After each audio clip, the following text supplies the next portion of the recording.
just woke up and decided that you want to be a lighthouse? No? Might need to rephrase that. Team of Double Down Studios thought that might be a question, so they decided to put out a little bitty response to it. And their response was Keeper.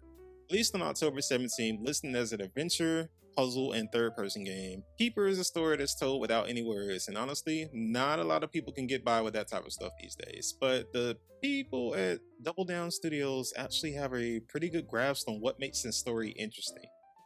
There was so many different twists and turns that happened throughout the story, and so many different transformations, which I didn't even know. I honestly thought the entire time I was going to be a lighthouse, and I wasn't opposed to the idea, but I definitely was thrown for a loop a couple of times. Like the one time I was rolling around as a Hot Wheels, or literally a wheel. I was a lighthouse. I started out as a lighthouse, and I was rolling around like Hot Wheels. And that's just one of the many different transformations that you had throughout. And I will say there was a lot going on when it came to the environments, but in a good way. There was this one area that was like full of this pink cotton candy stuff, and not only was the area pretty and beautiful, it was fun to explore. Like when I went inside the area and just kind of walked around for a bit, it changed the way that how I functioned, like how I moved. It felt so different than like the entirety of the start. Like, well, I can't even say the entirety of the beginning of the game because it changes up so often. There were so many times where like it just kind of throws a wrench in what you're usually expecting the game to do for you, and it just takes you on a whole different path. My entire adventure with Keeper was fun. It was fun. It was different. It's something I haven't experienced for a while. I play a lot of RPGs, if I'm being honest with you. Hi, my name's Lucid. I like RPGs. I will say this game is pretty darn amazing. Difficulty-wise, it's only as difficult as it is for you to solve puzzles. And while I feel like I'm pretty good at solving puzzles, sometimes Oh, it was in the other area. It was in the other area where I've been over here though. That's crazy. I hate it here. Some of the way I just kind of got lost because I would maybe run into one corridor and just kind of forget that like I've already been in another corridor where I need to grab the answer for said puzzle. It's a puzzle game. It really is a puzzle game. It's a lot going on. It's a sightseeing game as well. It's also it's an enigma. It's kind of hard to explain if I'm being honest with you. It starts off with you doing typical lighthouse things, such as, I don't know, lighting the way for boats. I think that's what lighthouses do. But yeah, you start off doing that, and then you just somehow, some way decide that you had enough. You decide to get up and change something. Yourself, the way you function, everything.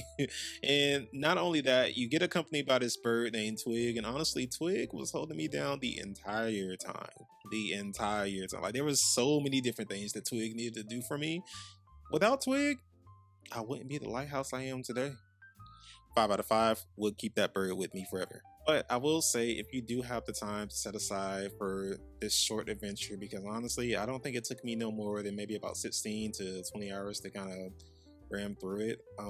I definitely didn't get everything. I feel like there were some collectibles I kind of passed by a couple times, but honestly, I looked at them and I was like, I don't know exactly what this is, but you'll know it's a collectible because it has that collectible vibe. But yeah, it takes about maybe 16-20 hours to get through the entire adventure.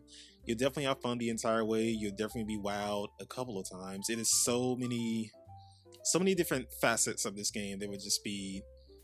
They are just interesting takes on some things. Now I will say there are a couple triphobic areas because there are these eyeballs that I don't even want to discuss, honestly, honey. We can just pass by that part. But other than that, the game was beautiful. The game was honestly beautiful, and you even have some time traveling in it. Not only that, you have some, of course, like I said, you solve puzzles.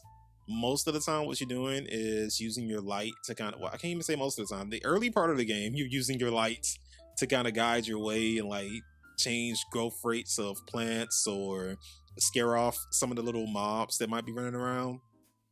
It changes up. It all depends on what area you're into. Nothing feels like it's the same for too long, but at the same time, they don't switch it up like too bad.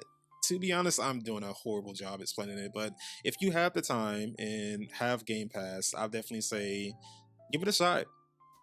It's definitely worth your time. And it will definitely answer your question of whether or not you actually want to be a lighthouse one day. Because, yeah, that's maybe you've been wondering that. Maybe I've been wondering that.